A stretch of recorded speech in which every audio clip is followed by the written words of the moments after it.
लगा दी वो। Hello everyone and good evening.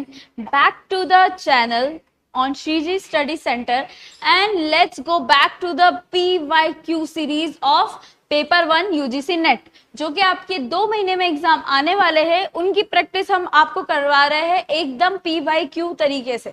ठीक है, तो आइए और हमारे साथ क्वेश्चंस के दीजिए कुछ answers. Let's see your first question. Identify from the list below, इसमें ये आपका रिसर्च का क्वेश्चन है। The threats to internal validity, internal validity की बात कर रहा है, इंटरनल वैलिडिटी ऑफ रिसर्च। ठीक है, फर्स्ट है interaction of selection and independent variables, B है स्टैटिस्टिकल रिग्रेशन, सी है interaction of present and X, differential selection of subject and experimental morality. बताइए क्या होगा इसमें। ठीक है, आपको मिल रहा है कुछ वक्त और मैं देख रही हूं आपके आंसर्स। लेट्स सी।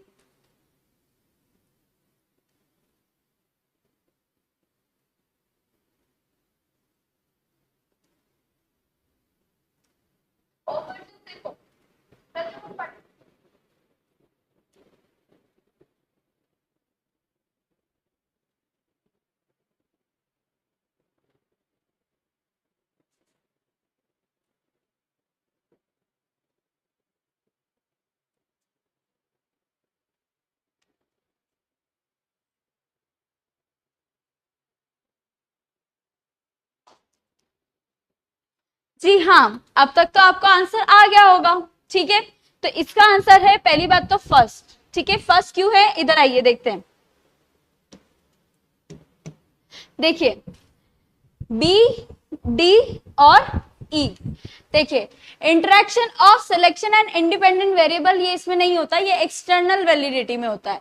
ये आपकी बात कर रहा है इंटरनल की। ठीक है, इंटरनल में एक तो स्टैटिकल रिग्रेशन होता है, और फिर जब बात करते हैं D, differential selection of subject and experimental morality, ये इंटरेक्शन ऑफ प्रेजेंटिंग एक्स भी नहीं होता। ठीक है, ये आपके इंटरनल वैलिडिटी का पार्ट है, जो आप एक्सपेरिमेंट की टाइप पढ़ते हो ना, एक्सटर्नल और इंटरनल।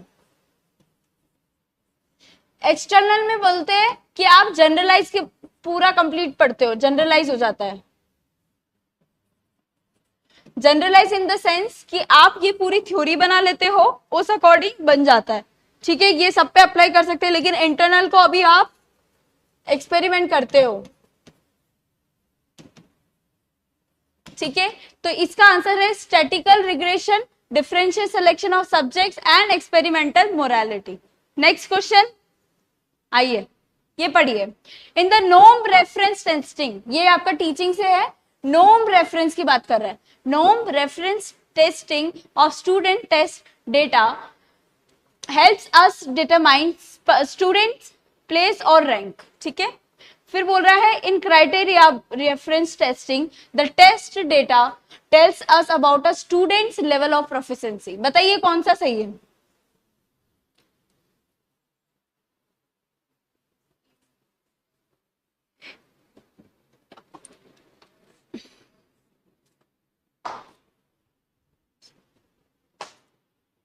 देखिए नोम के अंदर जब आप टेस्ट करते हो, testing data helps us determine a students place और रैंक, इसमें आप रैंक और मेरिट की बात करते हो कि आप किस मेरिट पे आ रहे हो,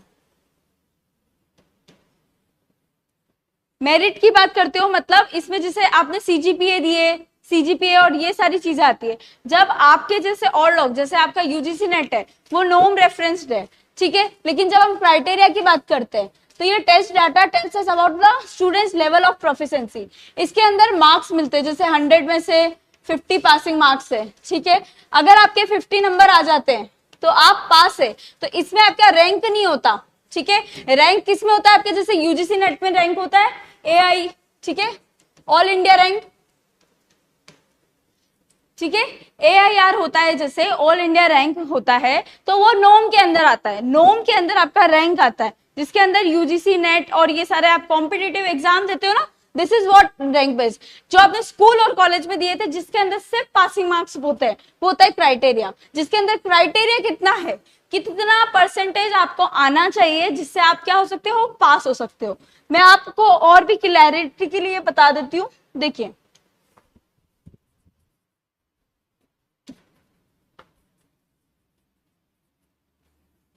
एक होता है नोम, एक होता है क्राइटेरिया।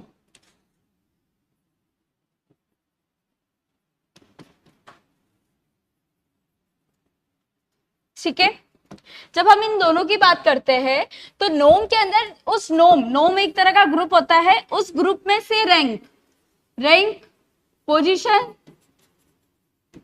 ग्रेड इनकी बात करता है।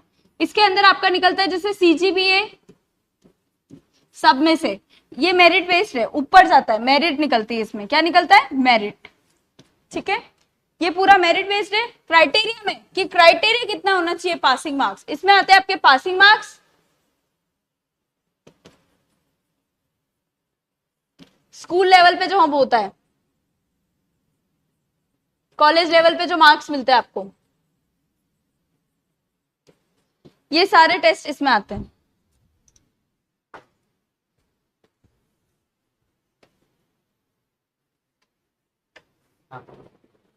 ठीक है, नेक्स्ट क्वेश्चन आइए, ये आपका फैलेसी का क्वेश्चन है, रीजनिंग फैलेसी जो इनफॉर्मल है। The daily news carried an article this morning about some local teenagers who were arrested on charge of drug possession. Teenagers these days are nothing but a bunch of junkies. अब ये क्या है, एक के होने पे पूरे सारे टीनेजर्स को बदनाम कर रहे, तो ये क्या होता है बताइए, ये तो बहुत इजी है, क्या होता है ये बताइए, विच फैलेसी कमिटेड, मतलब एक जो है उसके बेसिस पे जितने भी लोग हैं उन सब पे ठोक दिया। एक और एग्जांपल देती हूँ, जैसे बोला जाता है कि जो पंजाबी है वो तो ड्रिंक करते ही करते हैं, तो आप ऐसे कैसे जनरलाइज कर सकते हो, किसी एक पंजाबी को आपने देखा होगा ड्रिंक करते हुए, वो सब पे लागू नहीं होता, आप सब पे लागू नहीं कर सकते। तो ये तो सबको पता है कि ऐसी चीजों को बोलते हैं हैस्टी जनरलाइजेशन। ठीक है, जो एक ही चीज को सब पे जनरलाइज कर दिया, ठीक है, अपनी मर्जी से, विच इज रॉन्ग। तो this is your informal fallacy. ठीक है, अब आगे बढ़ते हैं हम लोग।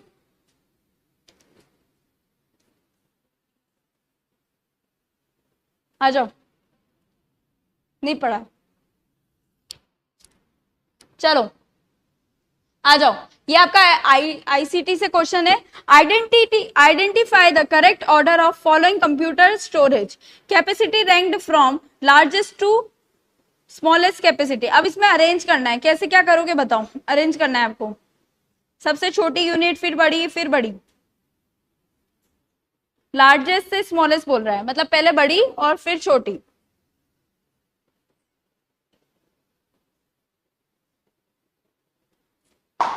बताओ जल्दी, आपको ये जीबी टीबी पता ही होगा, जीबी टीबी ये सारी चीजें।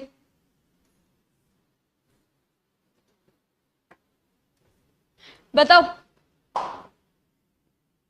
देखो सबसे पहले क्या आएगा आपका, टीबी, ठीक है, फिर आएगा आपका जीबी, फिर आपका आएगा बाइट्स, और फिर आपका डी आएगा केबी।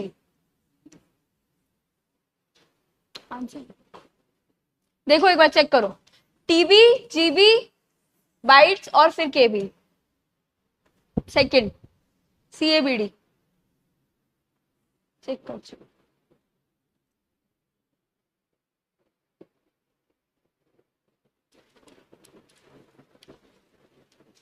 ठीक है, आई थिंक ये आपको आ गया होगा। आईसीटी के हमें छोटे से बड़े से छोटे में आपको क्या करना था, चेंज करना था, उसमें उस समय यही चीज देखनी थी हमको।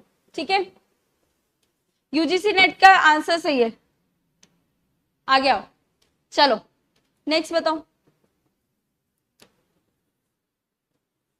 ये आपका रिसर्च से क्वेश्चन है, रिसर्च प्रॉब्लम डेफिनेशन, ठीक है, formation of research hypothesis, design of research, फिर डेटा एनालिसिस, इनको मैच करना है, क्या क्या चीज है बताइए।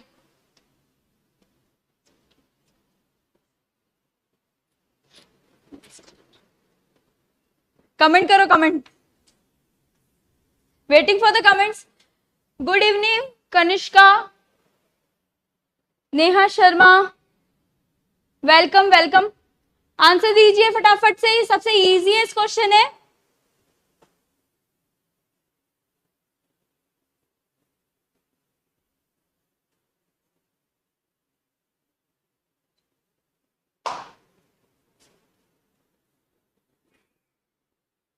दीपिका जोशी ने आंसर दिया है फर्स्ट वन, बाकी सब भी दीजिए।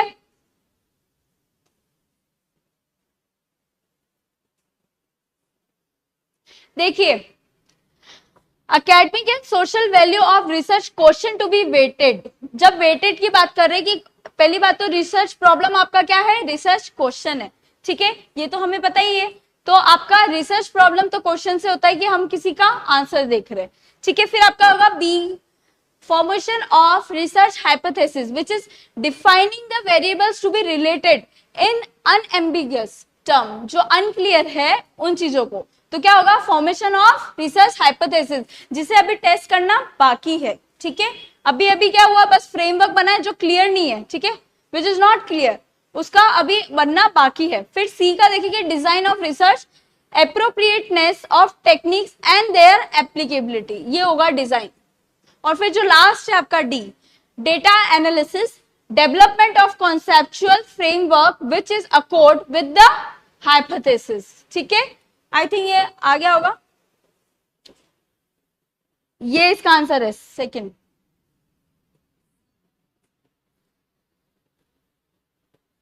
दो मिनट, नेक्स्ट क्वेश्चन पढ़े।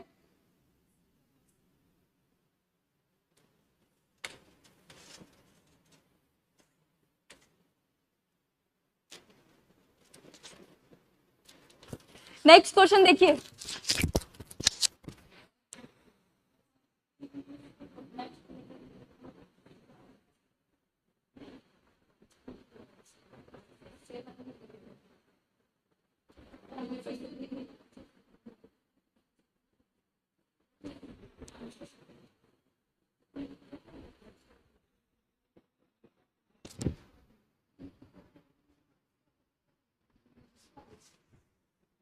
चलो नेक्स्ट बताओ जो असर्शन का और रीजन का है। फर्स्ट बोल रहा है modern ICT based teaching support requires some technical knowledge on part of teaching, ठीक है, teacher and learner. What teachers and learners have to be provided orientation in use of the various support tools and techniques in the intelligent way.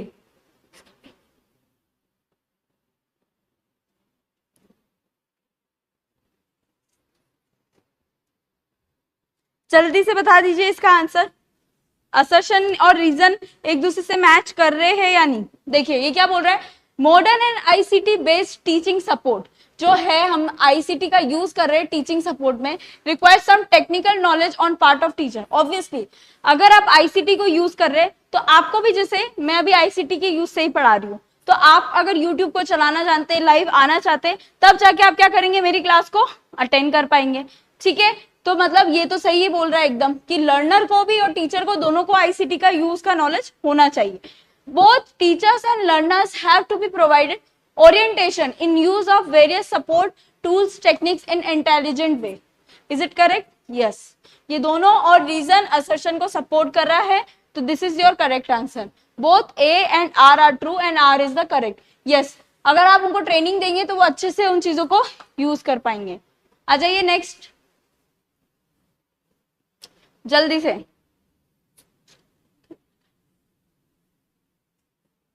चलो, the collection of all the objectives या objects to which a term में correctly be applied is called. The collection of all the objects to which term में correctly be applied is called. किस टर्म को अगर correctly हम बोलते हैं उस चीज को क्या बोला जाता है? ये आपके लॉजिकल रीजनिंग का पार्ट है।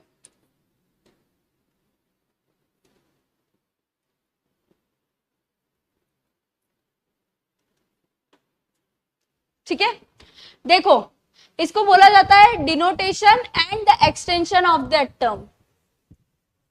सी और डी जिसमें आंसर है। ऐसा क्यों होगा? देखिए, डिनोटेशन है, इसका मीनिंग है एग्जैक्ट वर्ड ऑफ डिक्शनरी।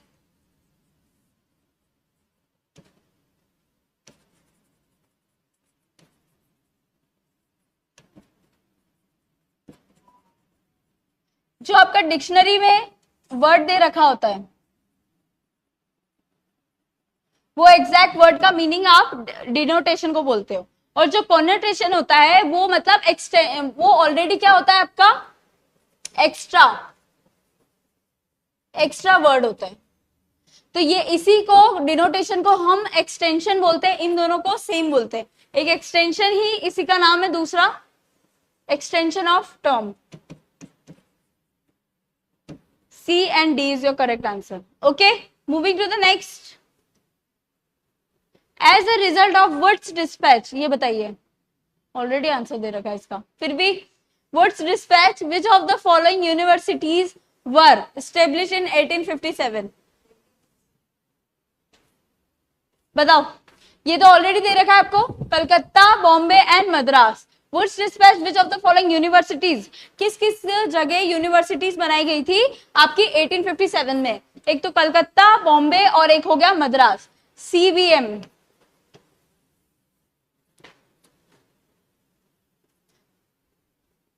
ये गलत है।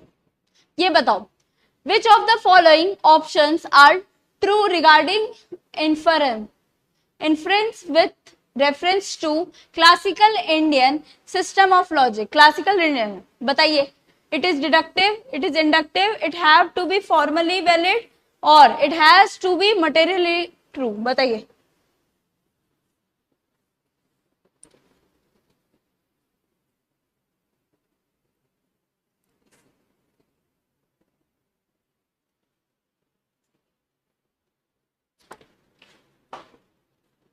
Answer response.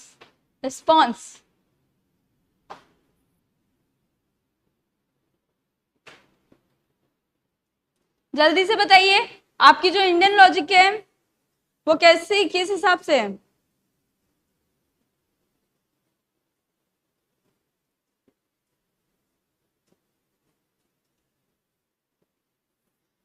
ये आपका आंसर है सारे। इंडियन लॉजिक डिडक्टिव भी है, इंडक्टिव भी है, it has a formally valid भी है और मटेरियल भी है। जब वो फॉर्म होती है, जो उसका स्ट्रक्चर है उस हिसाब से भी वैलिड है, और जो मटेरियल उसमें यूज है, मतलब जो कंटेंट यूज होता है उस हिसाब से भी ट्रू है। तो इसका आंसर क्या है? ए, बी और सी, डी। आ जाओ नेक्स्ट, कम्युनिकेशन से। इन डिस्क्राइबिंग एलिमेंट्स ऑफ कम्युनिकेशन, जो कम्युनिकेशन के एलिमेंट्स होते हैं जो यूज होते हैं कम्युनिकेशन करने के लिए, अ पर्सन और an event which provides verbal और non verbal use to which someone can respond is known as. जब कोई इंसान रिस्पॉन्ड कर पाए उस चीज से, क्या बोलेंगे उसको?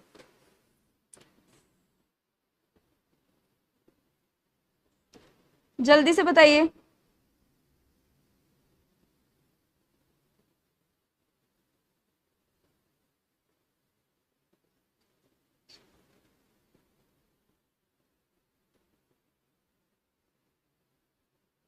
बताओ।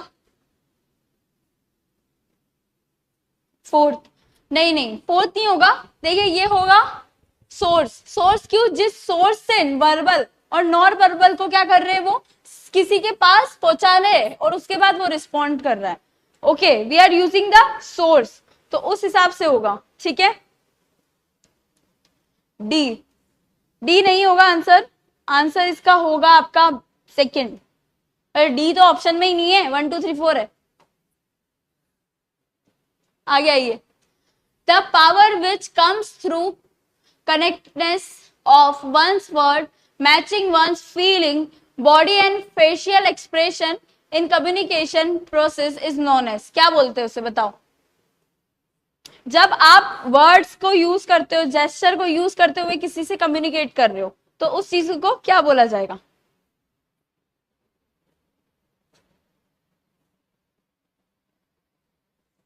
पहुंचने के बाद मैम, इसका आंसर क्या है? Third, collaboration. कोलैबोरेट नहीं होता। और बताइए।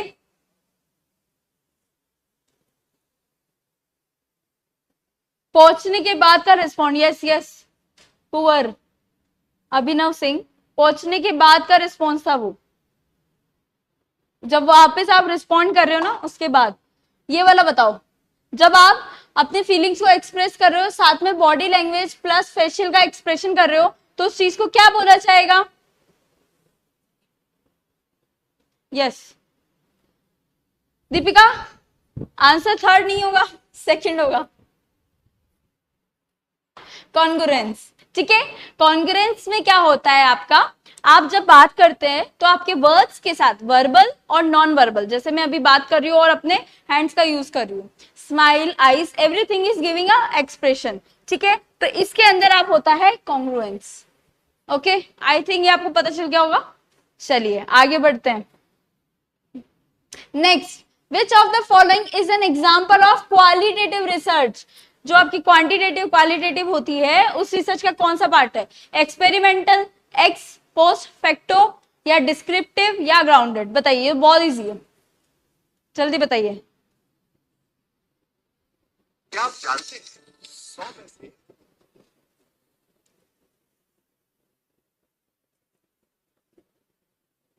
बताओ जल्दी इसका answer, I am looking for it.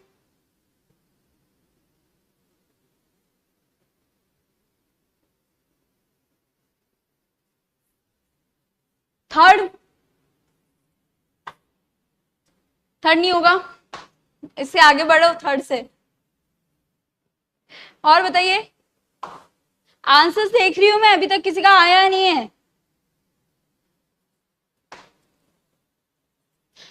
देखिए ये तीनों तो क्या है आपके क्वांटिटेटिव, क्या है? क्वांटिटेटिव। और ये है आपकी क्वालिटेटिव। मैं भी समझाती हूँ इसको। ठीक है, ग्राउंडेड है। देखिए एक होता है आपके क्वांटी और एक होता है क्वालिटी। क्वांटिटेटिव में आप क्या करते हो? डिडक्टिव करते हो। डिडक्टिव जिसके अंदर क्या होता है? प्रोबेबिलिटी का यूज। ऑब्जेक्टिव होती है ये रिसर्च। ठीक है, इसके अंदर क्या होता है? सब्जेक्टिव होती है एक तो इसमें नॉन प्रोबेबिलिटी यूज करते हो। और इसके अंदर क्या होता है? आपकी इंडक्टिव रिसर्च होती है। तो जैसे कि हम देखते हैं जो ऑलरेडी क्वांटिटेटिव है उसके अंदर तो आपका सारा रिलेटेड टू एग्जैक्ट डेटा, जैसे एक्सपेरिमेंटल, एक्सपेक्ट्रोफोर, ये सारी चीजें आएगी। इसके अंदर आपका आता है जैसे नरेटिव रिसर्च, ये सारी चीजें आती है जिसमें आप नरेट करते हुए स्टोरी सुनाते हो, वो रिसर्च। इस टाइप ग्राउंडेड रिसर्च, ये सारी क्वालिटेटिव का पार्ट है। क्वांटिटेटिव का एक्सपेरिमेंट जिसका एग्जैक्ट आंसर आता है, इसमें आपका क्या होता है? सब्जेक्टिव व्यू होता है, इसमें ऑब्जेक्टिव होता है, इसीलिए इसमें एक्सपेरिमेंटल आता है। ठीक है, आप ऑब्जेक्टिव होते हो, इसमें आप सब्जेक्टिव होते हो, बायसनेस भी आ जाती है कभी कभी। तो ये इंडक्टिव का पार्ट है, क्वालिटी क्वालिटेटिव है ना, सेम चीज। आई होप ये आ गया होगा, ये क्लियर हो गया होगा क्वेश्चन। ठीक है, चलो नेक्स्ट आ जाइए। Identify from the following those values which are called sattvika values. सात्विक बोलते हैं ना जिसको, सात्विक वैल्यूज, इनमें से कौन सी है? ये तो इजीली हो जाएगा, बताइए इसमें से सात्विक वैल्यू कौन सी है? कंपेंशन, jealousy, respect and falsehood.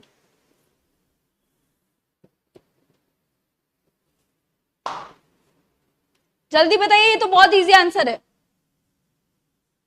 Yes, Deepika का आंसर आ चुका है।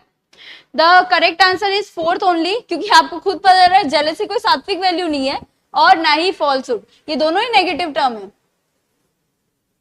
और जो आपका कंपैशन और रेस्पेक्ट है that is your positive term, इस वजह से इसका आंसर आपका करेक्ट होगा। ओके, चलो मूविंग टू द नेक्स्ट। जी ये बताइए, हेल्पिंग जो आपके बिहेवियर होते हैं ऑफ इफेक्टिव टीचिंग, उनका डिस्क्रिप्शन दे रखा है। हेल्पिंग वर्ब होते हैं और एक आपका होता है की बिहेवियर। ठीक है, एक तो हेल्पिंग बिहेवियर, ऊपर से की बिहेवियर। तो ये तो आपको हेल्पिंग बिहेवियर दे रखा है, इसका आपको क्या बताना है, डेफिनेशन का डिस्क्रिप्शन बताइए। Using student ideas of contributions, फिर है structuring, probing, teacher effect.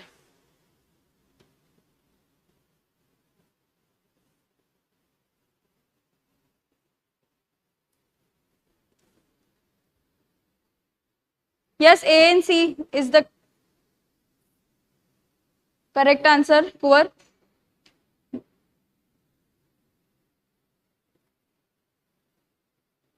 Next बताइए।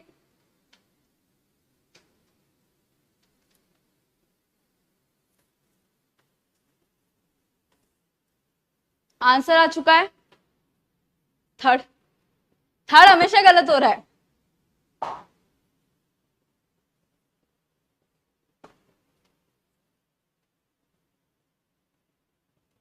Next, I am waiting for the answers. Response कीजिए फटाफट। देखो, using student ideas and contribution मतलब क्या है, आप बच्चों के आइडिया और उनके कॉन्ट्रीब्यूशन को यूज कर रहे हैं। तो इसमें से जो बेस्ट डिस्क्राइब कर रहा है वो है taking students response and repeating and applying it. Students के ही रिस्पॉन्स को लेना और उसी को अप्लाई करना, मतलब एक तरह से तो यही हो गया ना, यूजिंग। ठीक है, फिर आपका आता है structuring. Teacher comments for the purpose of organising. देखो ये कीवर्ड देख रहे हो, स्ट्रक्चरिंग का ऑर्गेनाइज। ठीक है, organising what is to be come, that is B का थर्ड की पॉइंट है स्ट्रक्चरिंग का। अब सी की बात करते हैं, probing. Teacher statements to encourage. अब देखो प्रोबिंग का होता है कीवर्ड इनकरेज, प्रोब करना, बच्चों को उकसाना। ठीक है, तो probing is the correct answer, C का सेकंड। एंड जब डी की बात करते हैं तो डी का लास्ट हो गया आपका teachers affect, warm and nurturing relationship with learners. ठीक है, तो इसका आपका आंसर बन रहा है फर्स्ट। ठीक है, आ जाओ। Which of the following level of teaching lays stress and critical shifting of ideas at the highest cognitive level? Highest cognitive level की बात कर रहा है, बताइए जल्दी।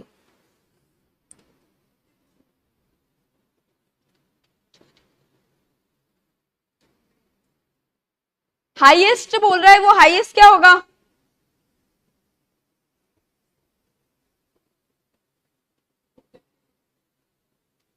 हाईएस्ट लिखो। चलो, waiting for the responses.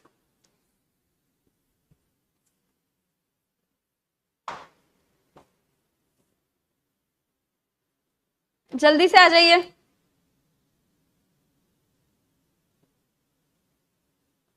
Okay, third. Finally किसी का थर्ड आंसर सही है, दीपिका जोशी का।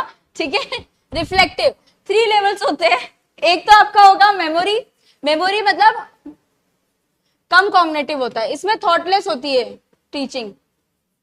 थॉटलेस लर्निंग होती है और टीचिंग होती है थॉटलेस लर्निंग। फिर आपका आता है इसका थॉटफुल, जो आपका सेकेंड लेवल होता है, दैट इज मेमोरी के बाद अंडरस्टैंडिंग। इसके अंदर होता है थॉटफुल। ठीक है, और जो रिफ्लेक्टिव है वो हाईएस्ट होता है।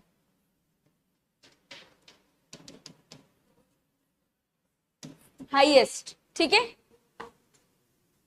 क्या ऑटोनोमस डेवलपमेंट ये होता है जब आपका ऑलरेडी जैसे आपके पास एग्जिस्टिंग जो चीज है, एग्जिस्टिंग लर्निंग है, उसके अंदर आप और भी ऐड कर रहे हो, वो भी खुद से हो रहा है विथ नेचर से लर्न कर रहे हो, उस चीज को बोलते हैं। जैसे लोअर में ये नहीं होगा, लोअर आएगा तो मेमोरी होगा। इसमें से ये तीनों ही लेवल है। ठीक है, ऑटोनोमस कोई लेवल नहीं है आपका, ये एक तरीके की लर्निंग है जब आप चीजें ऑटोमेटिक करना सीखते हो। जैसे खुद से उठते हो सुबह तो खुद ही ब्रश करते हो ना, ये आप सीखे नहीं हो, ऑटोमेटिक आपके अडॉप्शन में आया है, उसे बोलते हैं ऑटोनोमस, अपने आप। चलो आओ। With respect to the computers, which of the following are the random access storage? ये रैंडम एक्सेस स्टोरेज कौन सी इसमें से डिवाइसेस बताइए।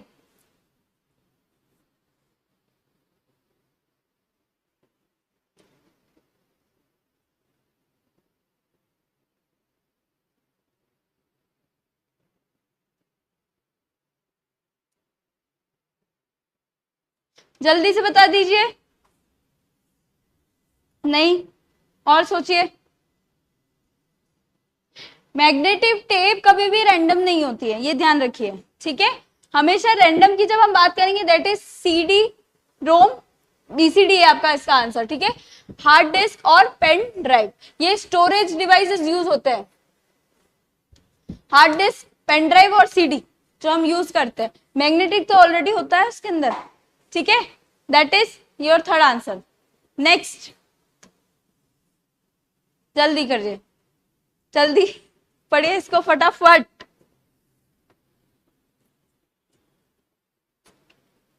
स्टेटमेंट बोल रहा है first, the art of mass communication is much more simple than of face to face communication और any type of communication. ये बोल रहा है जो आप मास कम्युनिकेशन करते हो, ठीक है, जब मतलब पूरी ऑडियंस को आप लेके करते हो, मच मोर सिंपल है than face to face. Is it true? बताइए।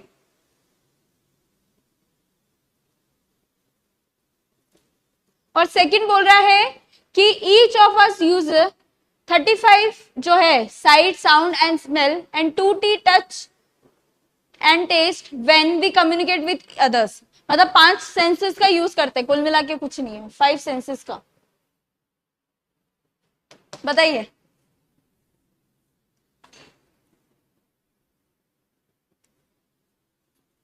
आंसर आ चुका है, ठीक है, पर इसका आंसर है 4। फर्स्ट स्टेटमेंट आपकी गलत है, फेस टू फेस ज्यादा सिंपल होती है। मास के अंदर आपको ऑडियंस को पकड़ के रखना पड़ता है, उनकी बातें सुननी पड़ती है, तो वो टफ है। लेकिन जब आप सच में कम्युनिकेट करते हैं तो आपके 5 सेंसेस काम करते हैं। इनके अलग अलग परसेंटेज भी है, 36, 15 इस टाइप से, ठीक है। तो your second is correct but first is incorrect. This is the answer. Okay, next. ये आपका पीपल एंड डेवलपमेंट से क्वेश्चन है, इसका आंसर दीजिए।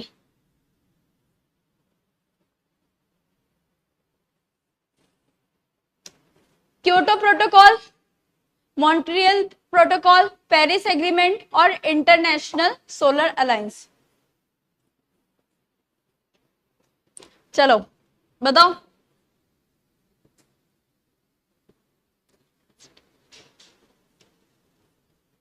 देखिए, क्योटो प्रोटोकॉल फर्स्ट, इसका आंसर ए का है 2।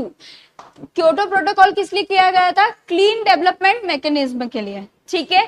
फिर बी का है आपका 4th, that is Montreal protocol, ठीक है। इसके अंदर आपने किया था फ्रेज ऑफ क्लोरानाइट, क्लोरोनेटेड जो चीज है कंपाउंड्स, उसको आउट करने के लिए ये किया था कंपाउंड्स को, ठीक है। बी का होगा आपका 4। जब हम सी की बात कर रहे हैं पेरिस एग्रीमेंट की, उसका 3rd नेशनली डिटरमाइंड कंट्रीब्यूशन, ये सब इसमें किया गया था पेरिस वाले में, ठीक है। फिर international solar alliance, clean and affordable energy. अगर आप इससे भी बनाते ना तो इजीली बन जाता, डी से फर्स्ट, ठीक है, क्योंकि क्लीन एंड अफोर्डेबल एनर्जी आपको किससे मिलती है? सोलर से, सोलर अलायंस। आई होप ये आपको समझ में आ रहे होंगे, ठीक है। Okay, this were the some of the questions and thank you so much of attending the MCQ series. I hope कल आप फिर से आएंगे। कल की क्लास 8 से 9 ही रहेगी, ठीक है। Be on time and please attend the MCQ seriously। और जितने ज्यादा यहाँ पे सही होंगे उससे कहीं ज्यादा आपके पेपर में होंगे, क्योंकि practice makes the man perfect. तो प्रैक्टिस करते रहिए और P/Q की तो जरूर कीजिए, ठीक है। Thank you so much.